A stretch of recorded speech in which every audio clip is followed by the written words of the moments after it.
Merħba lil dawk kollha li qed seguna, jiena Luke Gallion ilqakom għal poddat oħra Marka Paġna. Marka Paġna huwa serje ta' poddati li fihom ħankunu qed niltaqgħu ma' numru ta' kittieba u nsiru nafuhom aħjar permezz tal-kotba li jħobbu jaqraw. Marka Paġna huwa mtella mill-Kunsill Nazzjonali tal-Ktieb u Malta Today. Illum magħna għandna lil Matthew Schembri. Matthew Schembri huwa artist, kittieb, poeta. Matthew, kif aħna? Tajjeb, grazzi. Nispera li inti okej. Jiena tajjeb la qegħdinaw. U nsellem lit-telespettaturi wkoll. Mela, Matthew, għajdilna x'ktieb għażilt? Jiena għażilt minn wara ħġieġ ta' Rita Saliba. Dan il-ktieb huwa l-iktar ktieb riċenti li qrajt, huwa ktieb tal-poeżiji. Forsi nista' nagħti daqsxejn introduzzjoni dwar Rita Saliba, li ovvjament nistgħu ngħidu li m'għandha bżonn l-ebda introduzzjoni kif inħobbu ngħidu, però jiena skoprejt il-kitba tagħha permezz tal-konkors tal-letteratura żgħażagħ li huwa konkors organizzat mill-Kunsill Nazzjonali tal-Ktieb Malti flimkien mal-Aġenzija żgħażagħ, għaliex fil-fatt Rita Saliba rebħitu 3 darbiet dan il-konkors bil-Binżul ix-xemx, il-kulur tal-lellux u Bella Berger. Mbagħad Rita issa ntefat bruħa b'ġisimha tikteb stejjer qosra u kif ukoll kodba tal-flash fiction. Ukoll għandha kodba mirati għat-tfal kemm tradotti u kemm bil-Malti, u għandha wkoll romanz tal-kbar li huwa OEB.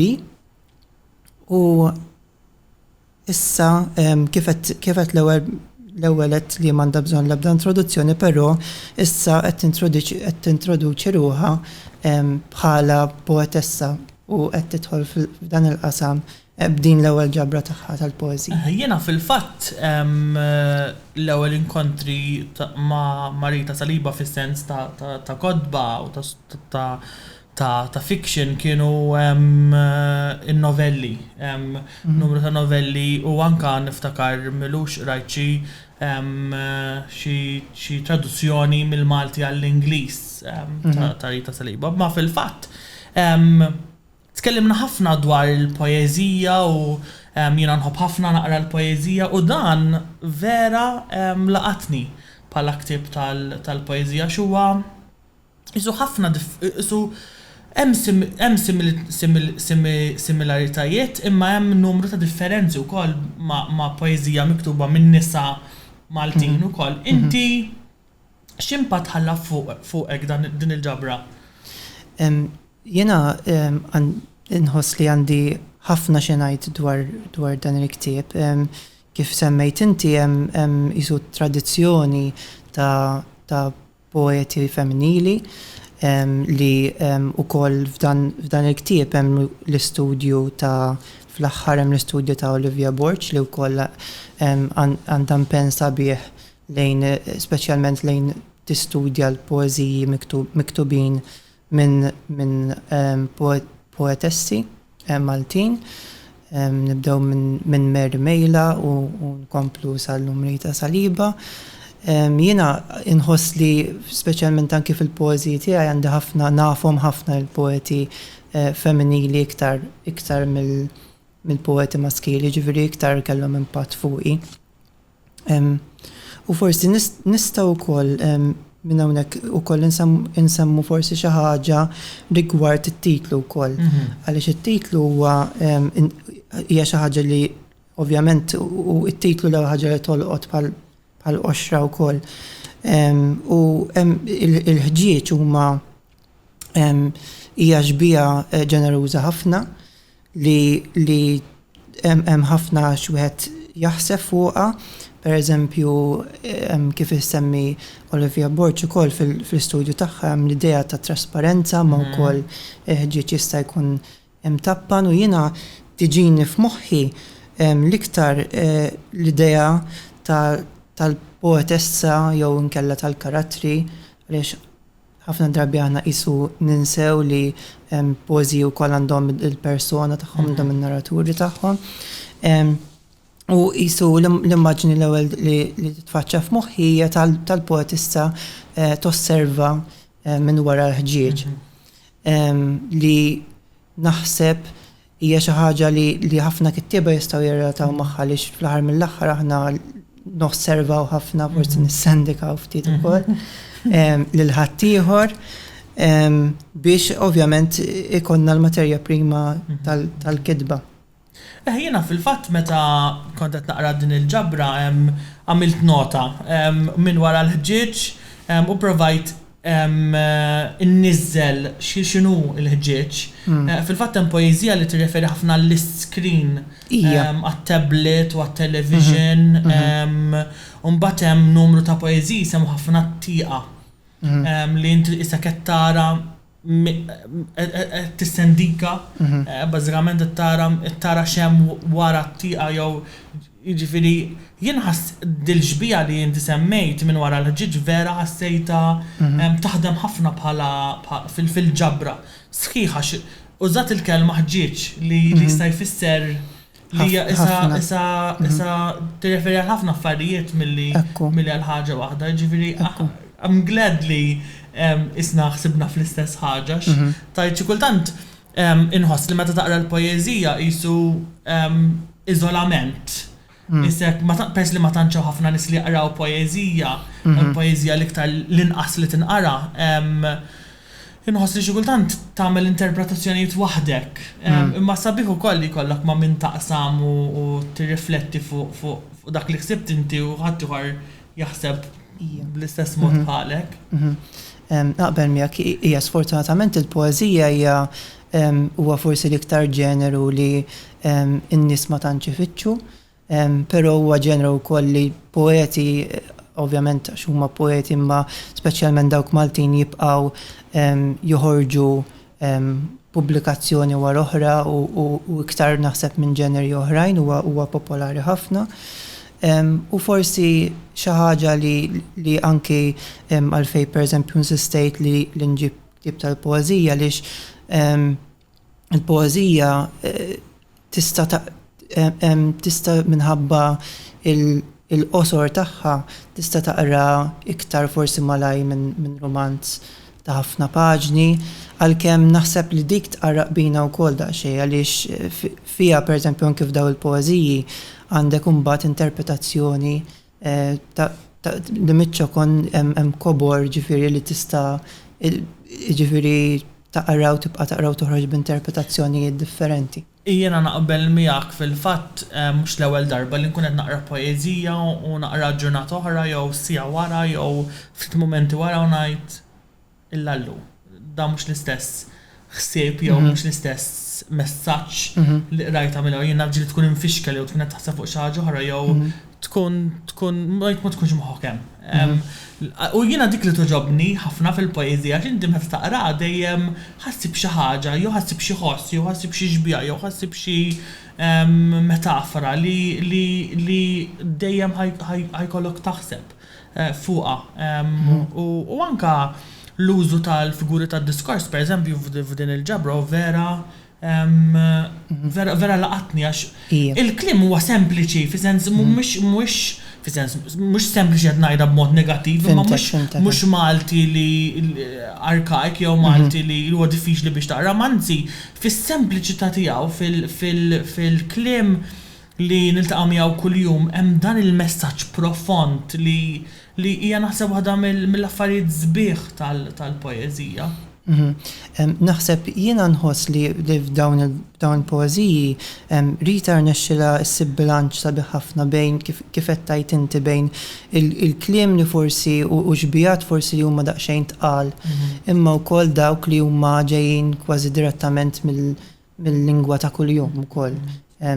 Kif qed tajjeb inti, ġifieri naħseb hemm bilanċ sabiħ u naħseb li ħafna nies jibżgħu jersqu lejn il-poeżija minħabba forsi għax iħossuha tqila u elitista, però naħseb li poeżiji bħal dawn qisu kif qed tajt inti bil-kliem li jifhem kulħadd. Ġifieri m'hemmx kliem li ibeżżak ġifieri.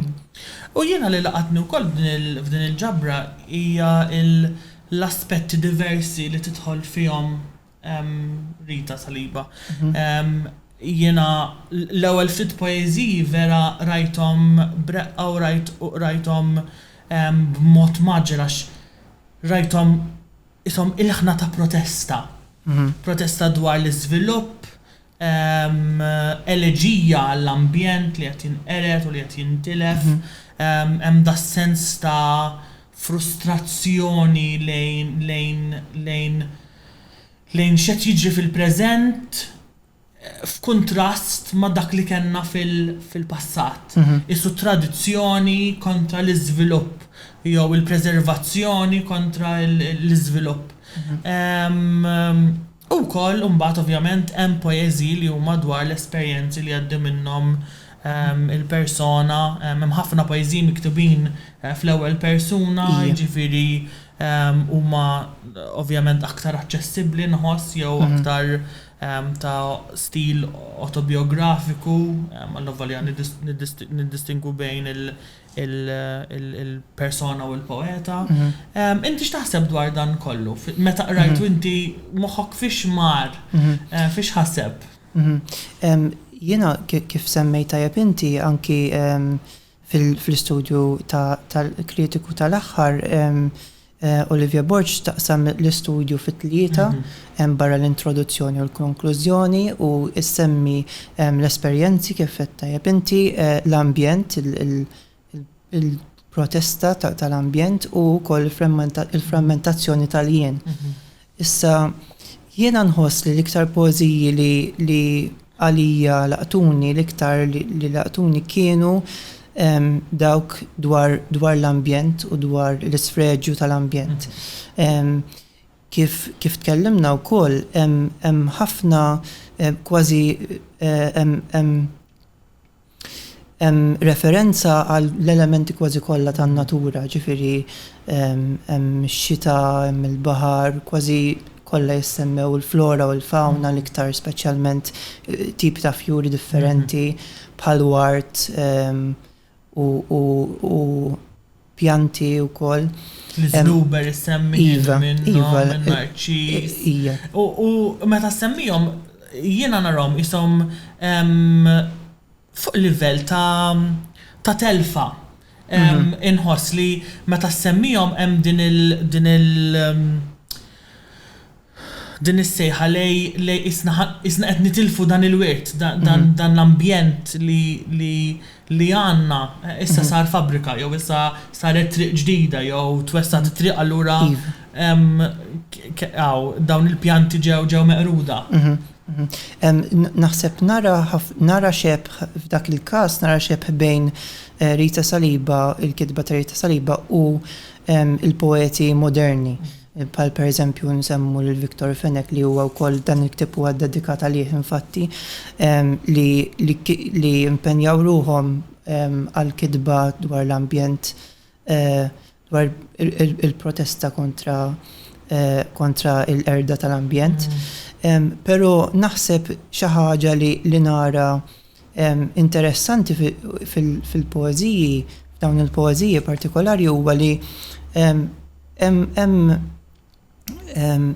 referenza partikolari għal ukoll dak ngħidu noise pollution, ġifieri il-ħsejjes jissemmew ħafna għaliex jinkludu ħsejjes ta' storbju, l-istorbju jissemma ħafna u hemm ħafna ukoll ix-xewqa skiet ukoll.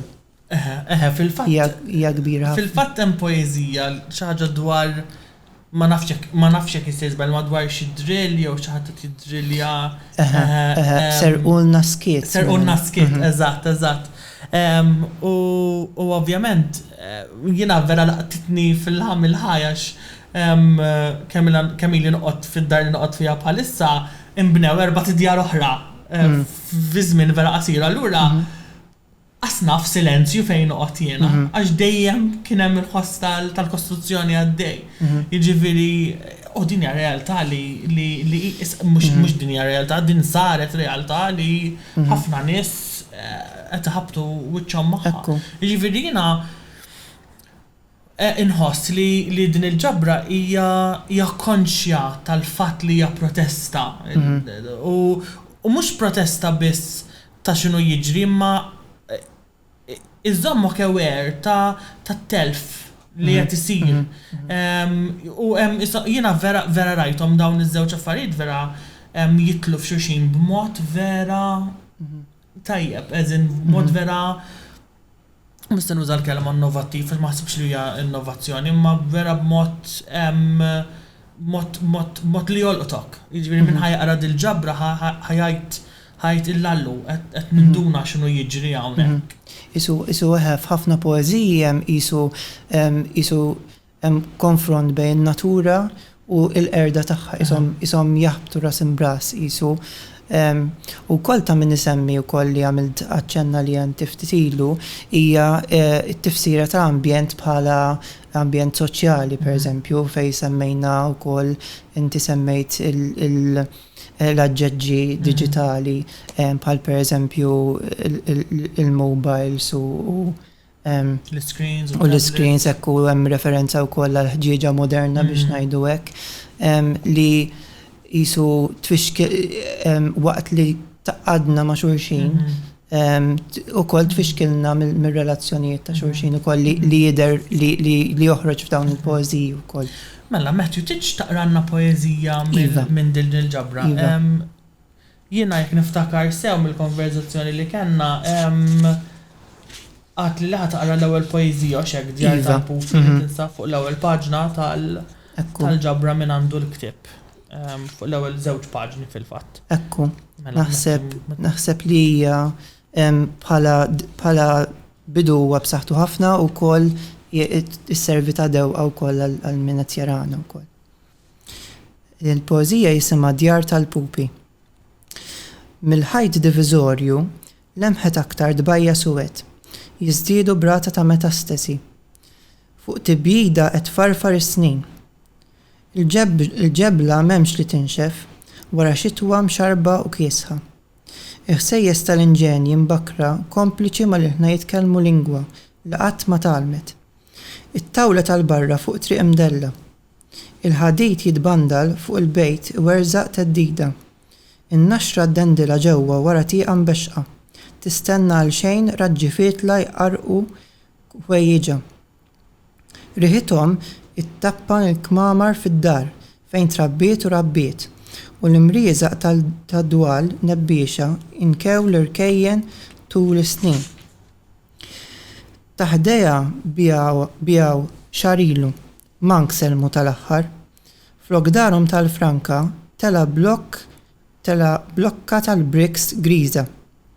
Faċċata fil-bin il-ġdid twaħlu twieqi dojoq biħġieġ donnu mera b'riflessi tax-xejn. In-nies li tagħmar warajhom ma tixrifx fil-galleriji daqs nitfa, arċkejkna bħarsi ta' mberqa, lejn il-ġgant tal-ħadid fis-sema. Tistennih minn ħina l-ħin itella d-dar tal-pupi, iġorra bit-tieqa mbexqa lejn post jgħidulu xemx. Grazzi, Matthew. Jiena meta qrajt din il-poeżija u inti aċċennajta li qabel, wara li qrajt xi ftit poeżiji oħra erġa' jdort lura għal din il-poeżija x'bqajt niftakar fiha. U kif jgħidu it sets the tone. Hemm l-idea tal-protesta, hemm l-idea tal-ambjent, hemm l-idea tat-telfa, hemm l-idea tal-ħsejjes li nisimgħu. Jiena laqtitni ħafna din il-poeżija, parti li ovvjament rajtana iktar mill-oħrajn għax konna fl-ħan iddiskutuha. Għalfejn hija importanti għalik din il-poeżija jew x'jolqtok l-aktar minn din il-poeżija? Naħseb f'din il-poeżija kif qed tajjeb ħafna inti kif qed tajjeb jiġifieri tippreparana qisu għal dak li ġej il quddiem hija ukoll tibda minn pereżempju minn dar li hija antika, forsi iktar mitluqa, mbagħad timxi għall-iżvilupp u għal-krejn li qatt ma jissemma b'mod dirett, dejjem jisu jissemma b'mod indirett f'dawn il-poeżiji, imma mbagħad l-iktar xi ħaġa li forsi laqtitni ħafna lejn it-tmiem ukoll hija l-idea tad-dar tal-pupi li isa tevoka dawn l-idea li qegħdin ngħixu f'postijiet li huma gabubi li huma żgħar dawn il-postijiet il-ġodda li anki hemm problema ta' barra kif semmejna tal-istorbju. Hemm ukoll il-problema ta' ċokon pajjiż bħal Malta speċjalment. Anke qisu għaw l-idea tal-privatezza le fejn għandek in-nies li tagħmar warajhom ma tixfrifx fil-galeriji daqs nitfa'.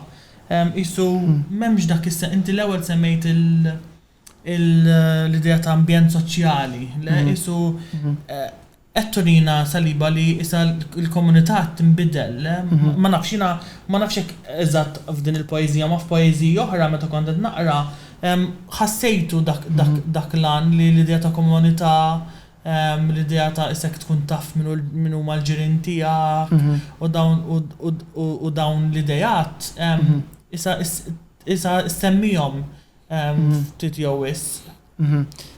Naqbel miegħek li jisu hemm pereżempju f'poeżija minnhom mhux ser nixxi naħseb nagħmel referenza li bl-eżatt imma ma jimportax dak għalhekk huwa lan ta' din il-poddata biex min qed jisma'na u min qed jarana jistgħu jifxu l-kdib u jaqraw il-poeżiji biex tinkwetax. Ekku. Tissemma wkoll pereżempju li lanqas il-ħbub tal-għajnejn ma għadhom jiltaqgħu pereżempju. Ġifieri dik torbot ma dak li semmejt inti. Forsi naħseb ukoll xi ħaġa li nista' nsemmi li jorbot ma dak kollu li qed insemmu huwa wkoll naħseb jiena nħoss li dawn il-poeżija huma wkoll huma poeżiji anzjużi. Ġifieri hemm poeżija minnhom fil-fatt jisimha Tuħ ta' Nifs pereżempju u anki din Saliba turija wkoll permezz ta' din it-tema toħroġ permezz tal-forma li ħafna drabi l-poeżiji huma bla puntaġġjatura, ħafna drabi m'hemmx daqshekk waqfiet u kważi waqt li tkun qed taqra il-vers ħieles tibda kważi ma ssibx jisu waqf, tibda anki taqta' nifsek. Jiena naqbel miegħek kompletament għax meta rajt ftit minn dawn il-poeżiji l-ewwel toġbuni kif huma issettjati fuq il-paġna li pereżempju jekk tara l-poeżija Boros tal-Plastik fuq paġna 3 ma tkomplix il-poeżija ma tkomplix fuq il-paġna ta' wara ma għedha kollha fuq l-ewwel paġna. Però iktar slejġer tal-pupi hija maqsuma fi tnejn. Jiġri hemm żewġ paġni, ġifieri mhux maqsuma fi tnejn, ma qegħdin fuq żewġ paġni u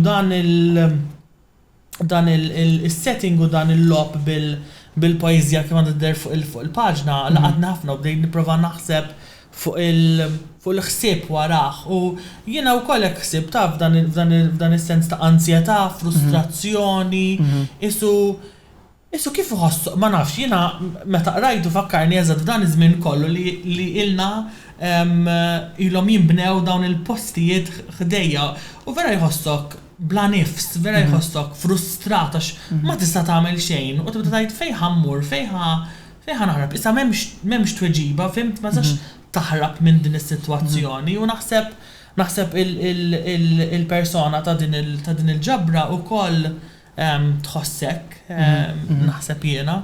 Iva, naqbel miegħek anki l-idea ta' minn wara ħġieġ isu hemm din l-idea ta' xi ħadd li jista' josserva xi qed jiġri barra però ma jistax jagħmel, ma jistax jattwa, ma jistax hemm xi ħaġa żommu milli iwettaq. U hemmhekk toħroġ l-inutilità wkoll. Ekku. Matthew, nixtieq ngħaddi fuq ġabra fuq il-ktib, ġabra ktib, xlajar li nsejjaħlu. Tista' sejjaħlu tnej. Alright, mela, il-ġabra ħassartek. Issa jiena mill-riċerka li għamilt naf li dan kien proġett iktar mhux pubblikazzjoni biss ma kien proġett li issegwi mill-ewwel romanz tiegħek stessi u xek. Fejn inti letteralment batt il-ktib tiegħek stessi u ħassart minnu u xek u għamilt il-poeżija. Jiena dal-ktib laqatni ħafna. Bil-mod ta' l-istil laqatni ħafna kif għatlek qabel ma bdejna kelli daqsxejn ta' dilemma ta' kif għandi naqra il-poeżija u jien ovvjament persuna li nħobb il-lingwa u nħobb il-lob bil-lingwa li bdej nipprova naqra klim separati jew nipprova nifforma sentenza jew nipprova nsib il-nom, mbagħad nsib il-verb, mbagħad taf jipprova nilab bis-sintassi b'mod konvenzjonali jew b'mod preskritt. Imma għal xejn, għax inti ovvjament kissirt il-konvenzjoni għalek, kissirt dak li huwa preskritt. X'ġalek tagħmelek, x'ġalek tħassar dak li ktibt. Eżatt. Fil-verità. Ir-raġuni hija waħda daqsxejn sempliċi, ġifieri fl-ewwel romanz sessi wara l-ewwel romanz għaddejt minn perjodu fej kemm b'mod minħabba mod mentali ġifieri dak li jsejħulu writer's block u anke b'mod fiżiku ma stajtx nikteb, ma bidex jirnexxieli nikteb u allura minħabba anki forsi li ġej daqsxejn mill-kamp tal-arti wkoll u kelli referenza għal tħassir fl-arti viżiva, iddeċidejt li nibda nħassar partijiet minn dan ir-romanz. Kien ukoll parti minn fil-bidunet kien ukoll parti minn proġett tad-diploma fil-letteratura Maltija. U għal-bidu bdejt nħassar ftit minnhom u mbagħad waqt li kont qed nirriċerka sibt li dan huwa fil-fatt huwa ġeneru li jgħidu l-poeżija ta' tħassir u li jeżisti hemm storja tiegħu barra minn Malta aktar minn hawn Malta. Interessanti u kif tuża x'kien il-proċess jak biex tħassar fis-sens ovvjament inti għal min ma jafx dwar dan il-proġett fuq il-paġna għaw ftit kliem nassumi li kienu fuq il-paġna tal-romanz stessi. L-għażla tiegħek li tħalli dawn il-kliem kienet arbitrarja jew kienet biskop? Kifet tajjeb ħafna inti kien hemm żewġ toroq fej stajt naqbad u mbagħad meta ħsibt f'din l-idea jew immur għal nażel il-kliem bl-addoċ bħal pereżempju ma kienu jagħmlu s-surrealisti jew inkella nażel kif qed tajt inti biskop u jiena għażilt għaliex dan il-proġett iktar rajtu bħala proġett ta' poeżija milli ta' arti iddeċidejt li nażel il-kliem b'mod li nsib tifsira ġdida mod li il-kliem il-ġdid kif jgħat imqassam b'mod ġdid jagħti tifsira ġdida li tfisser xi ħaġa lija. Jiena nħeġġitkom li taqraw ħassartek għax inħoss li huwa poeżija li jiena lija kon nafx Eraser poetry imma qatt ma kont rajt minn xmitla tagħha. U vera ħadd gost nilab bil-kliem li ħallejt fuq il-paġna. Tista' toħloq il-poeżija tiegħek ukoll jekk jiġifieri naħseb hemm ħafna interattività. Li laqatni wkoll li għalik dawn huma poeżiji separati li l-ewwel għat li hemm poeżija fuq kull paġna. Imma wkoll mistoqsija li forsi nistgħu nirriflettu fuq hija dawn huma poeżiji li huma waħda wkoll jew le fis-sens hemm rabta bejnietom. Iva, din meta kont qiegħed fil-proċess tal-editjar ma' Glenn Kalleja hija xi ħaġa li ħsibna fiha wkoll il-fatt ta' kif il-poeżiji jikkomunikaw ma' xulxin biex ngħidu hekk. Eżatt, u fil-fatt meta kellna l-Glenn bħala mistieden hawnhekk tkellimna ħafna fuq l-idea ta' poeżija waħda jew poeżiji weħidhom jew poeżija waħda. Matthew, tgħidilna x'għandek pjanat daqt jew fil-futur?